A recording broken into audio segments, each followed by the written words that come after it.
बिस्मिल्लाहिर्रहमानिर्रहीम। Advance editing lecture number 7। आज हम जो है नया चैप्टर जो है वो स्टार्ट करना है, चैप्टर नंबर 3, जो कि है हमारे पास प्रोफेशनल एथिक्स। इसमें हमने प्रोफेशनल एथिक्स के बारे में बात करनी है। ठीक है कि एक ऑडिटर जो होता है या अकाउंटेंट जो होता है उसके प्रोफेशनल एथिक्स कौन से। Ethics means what is right and what is wrong. तो सबसे पहले जो हमारे आज के जो लर्निंग ऑब्जेक्टिव है, लर्निंग कंटेंट्स है, सबसे पहले है distinguish ethical from unethical behaviour and personal and professional context. कि जो सबसे पहले एथिक्स को डिफाइन करना है कि एथिक्स क्या है। उसके बाद एक जो पर्सनल बिहेवियर है एक बंदे का और प्रोफेशनल कंटेक्स्ट में उस बिहेवियर को उसमें हम कैसे डिफर कर सकते हैं, क्या डिस्टिंग्विश है उसके दरमियान, क्या डिफरेंस है। और उसके बाद जो है resolve ethical dilemmas using an ethical framework. जो हमारे पास एथिकल जो डिलेमास है उसको हम कैसे रिजॉल्व करेंगे, ठीक है, और उसको हम यूजिंग एथिकल फ्रेमवर्क को यूज़ करके हम इसको रिजॉल्व करने की कोशिश करें। और जो थर्ड वन जो हमारा ऑब्जेक्टिव है आज के लेक्चर में वो है explain the importance of ethical conduct for the accounting profession. मतलब अकाउंटिंग जो प्रोफेशनल हो गए उसमें ऑडिटर आ गया, ठीक है, अकाउंटेंट भी हो गए, ठीक है, उनके जो एथिकल कंडक्ट है और उनकी इम्पोर्टेंस क्या है उस पर्टिकुलर कंपनी के परफॉर्मेंस पे या उसके जो आउटसाइडर है उस पर उनका क्या इम्पैक्ट होता है उसके बारे में बात करनी है। जो कि अब फर्स्ट वन ऑब्जेक्टिव है हमारे पास distinguish ethical from unethical behaviour in personal and professional context. तो सबसे पहले हमने बात करनी है व्हाट आर एथिक्स। एथिक्स क्या होते हैं। देखिए ethics can be defined broadly as a set of moral principle or values. मतलब इसमें वो चीज़ें होती हैं, ठीक है, मोरल प्रिंसिपल वैल्यूज जो कि हमें बताती हैं कि कौन सी चीज़ राइट है और कौन सी रॉन्ग है। One set of ethical principle is detail. मतलब आगे हमारे पास एक इसका ग्राफ है जो है उसको हम डिटेल से डिस्कस करेंगे, ठीक है। उसमें एथिकल्स जो है एथिक्स के बारे में डिटेल से बयान किया गया है, ठीक है, कि मोरल्स है, प्रिंसिपल वैल्यू कौन सी चीज़ें राइट होती हैं, ठीक है, एक प्रोफेशनल के लिए या फिर आम अगर जनरल हम बात करें, और कौन सी चीज़ रॉन्ग होती है। तो सेकेंड वन जो है ethical behaviour is necessary for a society to function in an orderly manner. जो एथिकल बिहेवियर होते हैं हम समझते हैं ये इंडिविजुअल के लिए भी ज़रूरी है और एक सोसाइटी के लिए भी ज़रूरी है, और इसी तरह किसी भी ऑर्गेनाइजेशन के लिए भी एथिकल बिहेवियर जो है ये बहुत ज़रूरी होती है। अब उसकी नीड क्यों पड़ती है, पर्सन को भी या फिर ऑर्गेनाइजेशन को। The need for ethics in society is sufficiently important that many commonly held values are incorporated into laws.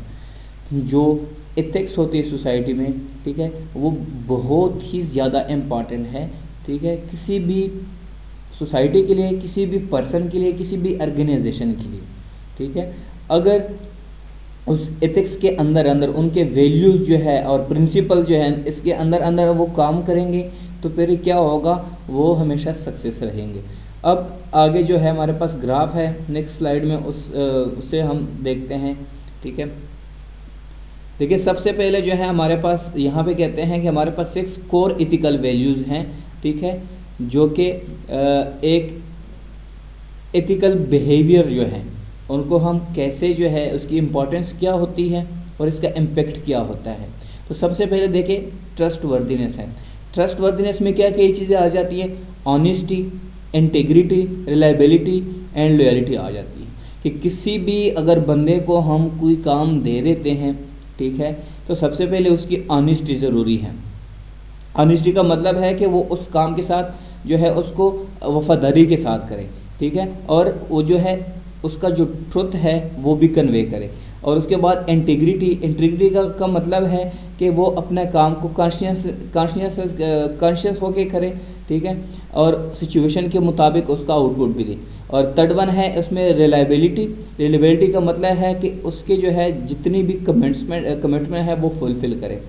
और उसके बाद लॉयल्टी तो आप जानते हैं कि वो अब जो भी रिस्पॉन्सिबिलिटी दी है, ठीक है, वो अपने रिस्पॉन्सिबिलिटी को एक अपना शौक समझ के, ठीक है, और उसको जो ऑर्गेनाइजेशन है या पीपल है उसको वो प्रोवाइड कर दें। अब जो नेक्स्ट वन है हमारे पास, ये तो ट्रस्ट वर्दीनेस का हो गया। उसके बाद है रिस्पेक्ट। रिस्पेक्ट में कौन सी चीज़ें आती हैं? It includes notion such as civility, courtesy. तो ये जो है ये आ जाती है रिस्पेक्ट में, ठीक है। जो एथिक्स में है वो रिस्पेक्ट भी बहुत इम्पॉर्टेंट है, ठीक है। किसी भी पर्सन के लिए, किसी भी जो है, अगर हम इंडिविजुअल की बात करें या फिर हम अगर किसी ऑर्गेनाइजेशन की बात करें, तो उसमें रिस्पेक्ट जो है वो एथिक्स में बहुत ज़रूरी है। जो थर्ड वन है एथिक्स में जो चीज़ आ जाती है, ठीक है, जो कोर एथिक्स में थर्ड वन है वो हमारे पास है रिस्पॉन्सिबिलिटी। रिस्पॉन्सिबिलिटी क्या होती है कि जब किसी को भी कोई काम दे देते हैं, ठीक है, वो उस काम को अपना काम समझ के, ठीक है, और अपनी फुल कोशिश करके एफिशिएंटली और इफ़ेक्टिवनेस के साथ उस काम को वो कंप्लीट करे, तो वो है उसके लिए रिस्पॉन्सिबिलिटी, जो कि एथिक्स का एक इनके पास वैल्यू होती है। नेक्स्ट वन है फेयरनेस। फेयरनेस का मतलब है जस्टिस है, ठीक है, इक्वलिटी है, इम्पार्शली प्रोपोर्शनलिटी है, ठीक है। तो ये जो भी फेयर है ट्रीटमेंट की जाए हर सिचुएशन में कंसिस्टेंट हो गए, ठीक है। जो भी सिचुएशन हो उसमें वो इक्वली ट्रीट कर दें, ठीक है। अपने एम्प्लॉय को भी, या जो अगर वो अकाउंटेंट है या ऑडिटर है तो अपने उसके अंडर जो भी उसके कंट्रोल में होता है उसको फेयर तरीके से वो चला सके। जो फिफ्थ वन है एथिक्स में वो है केयरिंग, ठीक है। केयरिंग का मतलब है कि जो भी उसके अंडर है, ठीक है, उनका ख्याल रखें, ठीक है, और उसका गलत इस्तेमाल ना होने दें। नेक्स्ट वन है सिटीजनशिप। सिटीजनशिप में क्या है कि जो भी लॉज है और लॉज एंड रेगुलरिटी है उस पर्टिकुलर सोसाइटी की, उस सिटी में, ठीक है, तो उस सिटी के अंदर रह के जो उनके ऊपर लॉज हैं, ठीक है, उसको वो फॉलो करें। तो ये भी एथिक्स का एक सेट है। तो ये हमने 6 जो है कोर एथिकल वैल्यू को डिस्कस किया, जो कि हर मुआशरे में इंडिविजुअल को चाहिए, किसी भी ऑर्गेनाइजेशन को चाहिए, हर सोसाइटी के लिए ये बहुत इम्पॉर्टेंट होती है। नेक्स्ट वन है what are ethics, why people act unethically. कुछ लोग जो है वो हम कहते हैं कि पीपल जो है अनएथिकली काम क्यों करते हैं, वो एक्ट क्यों करते हैं अनएथिकली। तो वो कहते हैं कि यहाँ पे जो है 2 प्राइमरी रीज़न है कि जिसकी वजह से लोग जो है वो अनएथिकली एक्ट करते हैं। फर्स्ट वन अगर देखें, the person ethically standards differ from general society. एक अगर पर्सन, हम एक इंडिविजुअल की बात करें, ठीक है, तो वो जनरल सोसाइटी से डिफरेंट जो है उसकी एथिक्स क्यों होते हैं उसकी देखें। सबसे पहले इसको अब आगे 1 by 1 भी डिस्कस करते हैं। द सेकंड वन है the person chooses to act selfishly. या तो ये होता है कि जो उस पर्सन की जो एथिकल स्टैंडर्ड है, ठीक है, वो दूसरी सोसाइटी से मुख्तलिफ है। एक वजह ये हो सकती है। दूसरी वजह ये है कि पर्सन जो है वो अपने ही मफाद के लिए, सिर्फ अपने ही मफाद के लिए सोचता है और सोसाइटी और बाकी इर्द गिर्द जो है एनवायरनमेंट उसके बारे में नहीं सोचता। तो वो लोग क्या करते हैं, अनएथिकली एक्ट करते हैं। Most people define unethical behaviour as conduct that differ from what they believe is inappropriate given the circumstances. और दूसरी जो है वो उसका जो बिलीव होता है, किसी भी इंडिविजुअल का, पर्सन का जो बिलीव होता है, ठीक है, उस पर भी डिपेंड करता है, जो कि उसके लिए सही लगता है उसको, लेकिन सोसाइटी के लिए वो चीज़ सही नहीं होती, ठीक है। अब लेट्स सपोज अगर मैं यहाँ पे एग्जांपल दे देता हूँ, ठीक है, तो अगर मैं सिगरेट की बात करूँ, अगर सिगरेट है वो एक इंडिविजुअल काम करता है, ठीक है, लेकिन उसका जो इम्पेक्ट है वो पूरी सोसाइटी पे है, तो वो उसके माइंड में वो उसको कैसे समझता है, गलत भी समझता है फिर भी करता है, ठीक है। लेकिन वो ये समझता है अगर वो उसके लिए वो नीड होती है, अगर वो उस नीड को फुलफिल ना करे तो वो समझ जाता है कि वो अपने ही जो है वो कंट्रोल में नहीं रहता। तो वो जो है उसके लिए क्या है, उसका बिलीफ अगर देखे और फिर सोसाइटी का बिलीफ देखे तो दोनों का क्या है, डिफरेंट है। अब नेक्स्ट वन है अ considerable portion of unethical behaviour result from selfish behaviour. अब जो भी अपने सेल्फिश बिहेवियर के लिए करते हैं, अपने आप के फ़ायदे को देख के करते हैं और उसके अलावा सोसाइटी को या फिर ऑर्गेनाइजेशन को या एनवायरनमेंट को नहीं देखते, तो वो लोग क्या करते हैं, अनएथिकल बिहेवियर वो एक्ट करते हैं। जो नेक्स्ट वन है हमारे पास, जो ऑब्जेक्टिव है आज का, resolve ethical dilemmas using an ethical framework. तो इसको हम कैसे रिजॉल्व करेंगे?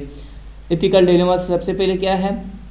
Dilemmas, an ethical dilemma is a situation a person faces in which a decision must be made about appropriate behavior।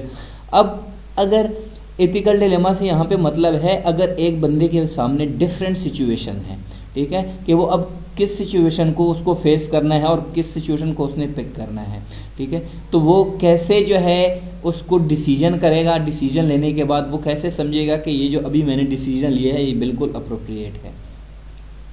अब अगर हम ऑडिटर्स, अकाउंटिंग या बिजनेसमैन की बातें करें, ठीक है, auditors, accountant and other business people face many ethical dilemmas in their business career.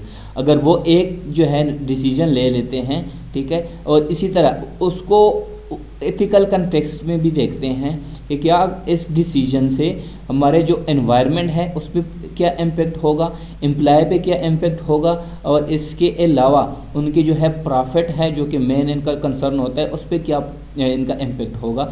तो वो इन सारी चीज़ों को देख के ही फिर उसके बाद एथिकल कोई डिसीजन लेते हैं जो सबके लिए क्या हो, इक्वल हो, फेयर हो। अब उसके बाद है रेशनलाइजेशन अनएथिकल बिहेवियर। तो ये क्या है हमारे पास? The following are rationalisation method commonly employed that can result in unethical behaviour. तो कौन कौन से हैं जो कि हम लोग करते हैं जो कि हैं भी अनएथिकल और मोस्टली लोग करते हैं, और इसको जो है फर्स्ट वन है एवरीबॉडी डज इट। अगर आपके माइंड में आप समझ जाते हैं कि ये गलत काम है, लेकिन लोग अगर सिगरेट पीते हैं, ठीक है, कुछ लोग पीते हैं, तो आप भी पीना शुरू कर देते हैं। आप सोचते हैं कि ये तो हर कोई पीता है, ठीक है, आपको पता भी है कि ये अनएथिकल बिहेवियर है। सेकेंड वन है if it's legal it's ethical. तो इसका मतलब ये नहीं है जैसे कि हमें सिगरेट की बात करूँ, ये लीगल तो है, इसको जो है लॉ में कोई इसकी जो है आप पकड़ नहीं है, लेकिन ये एथिकल नहीं है, क्योंकि इसकी वजह से सबसे पहले उस पर्टिकुलर बंदे पे नुकसान होता है, उसका नुकसान होता है, उसके अलावा जो है एनवायरनमेंट भी उससे ख़राब हो जाता है।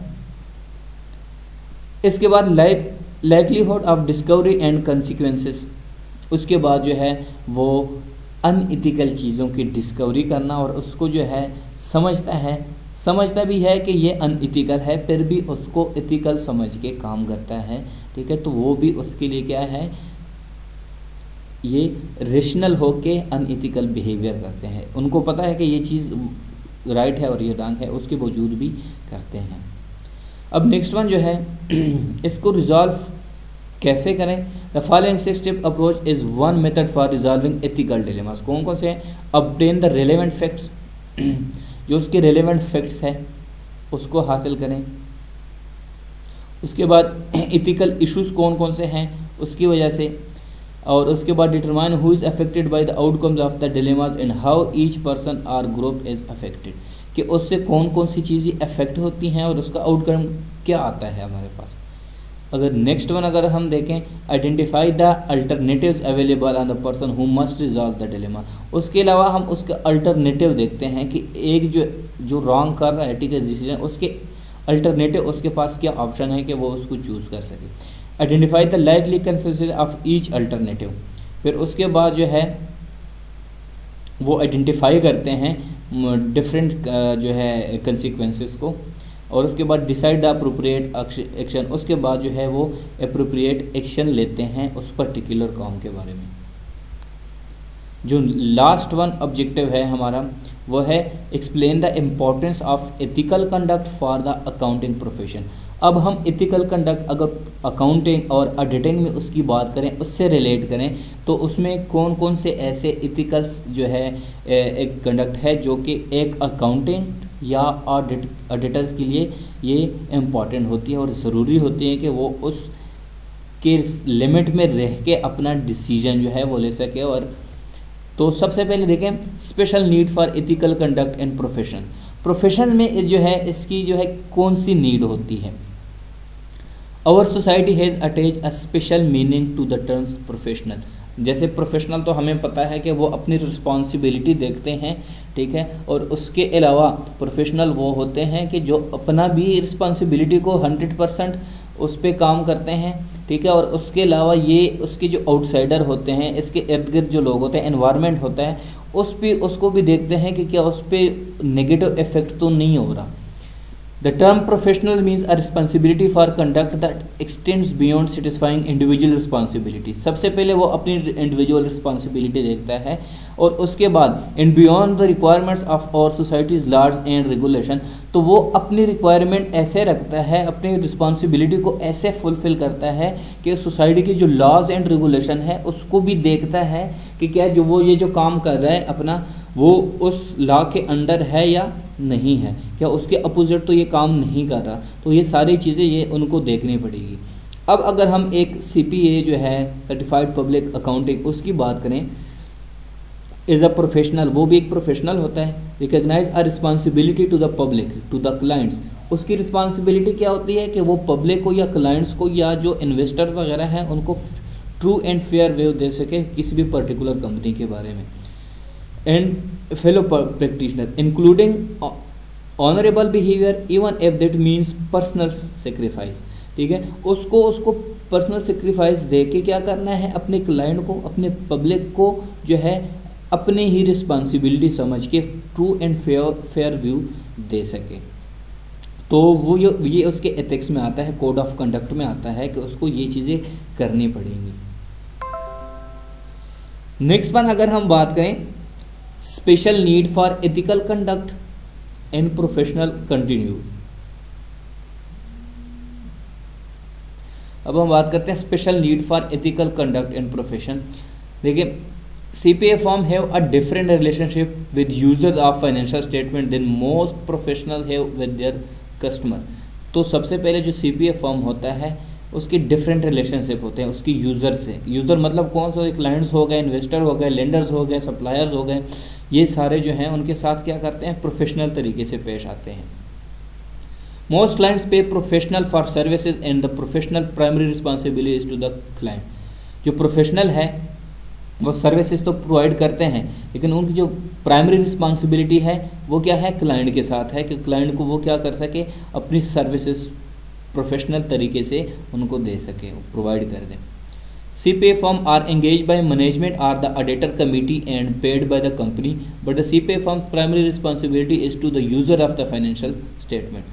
वही बात हुई है कि जो पहले मैंने डिस्कस कर ली कि कोई भी कंपनी है, ठीक है, प्राइमरी रिस्पॉन्सिबिलिटी की है कि वो उनकी यूज़र पे डिपेंड करता है कि वो अपने यूज़र को जो है अपनी सर्विसेज वो प्रोवाइड कर सके। It is essential that user of the financial statement regard CPA firms as competent and unbiased। तो वो बात ये जो इंडिपेंडेंट पर्सन होता है उसका जो एथिक्स यहाँ पे बात हो रही है कि उसका जो भी वो रिपोर्ट बनाता है वो कॉम्पिटेंट और अनबायसनेस हो, ठीक है, उसमें वो कोई ऐसी चीज़ ना वो मेंशन करें कि उसकी वजह से जो यूज़र है वो अपना डिसीजन गलत कर सके। This is contingent on CPA firms conducting themselves at a high professional level, ठीक है, कि वो जो भी काम करते हैं, जो भी काम कंडक्ट करते हैं, रिपोर्ट वगैरह बनाते हैं, तो वो हाई प्रोफेशनल को दे के अपने एथिक्स के अंदर उसको कंप्लीट करें। अब जो लास्ट वन है, ways the profession in society encourage CPAs to conduct themselves at a high level. High level पे वो क्यों करते हैं कंडक्ट ऑफ CPA फर्म, ठीक है, पर्सनल। तो ये डिफरेंट जो है 9 जो है अगर आप देखें तो ये इसकी वजह से जो है अपने कोड ऑफ कंडक्ट CPA जो है वो उसकी वजह से करते हैं, जिसमें कौन कौन से आ गई, auditing standard and interpretations, continuing education requirement, इसके बारे में हम डिस्कस कर चुके हैं, legal liability, AICPA practice and quality centre, code of professional conduct, और ये जो है सिक्योरिटी एक्सचेंज और public company accounting oversight board जो है, ठीक है। तो ये peer review, quality control, CPA examination, तो ये सारे जो है 9 जो है ये किस चीज़ के लिए हैं कि प्रोफेशनल और सोसाइटी जो है उसको अपने हाई लेवल को कंडक्ट को रख के फिर क्या करते हैं, अपने सर्विसेज प्रोवाइड करते हैं।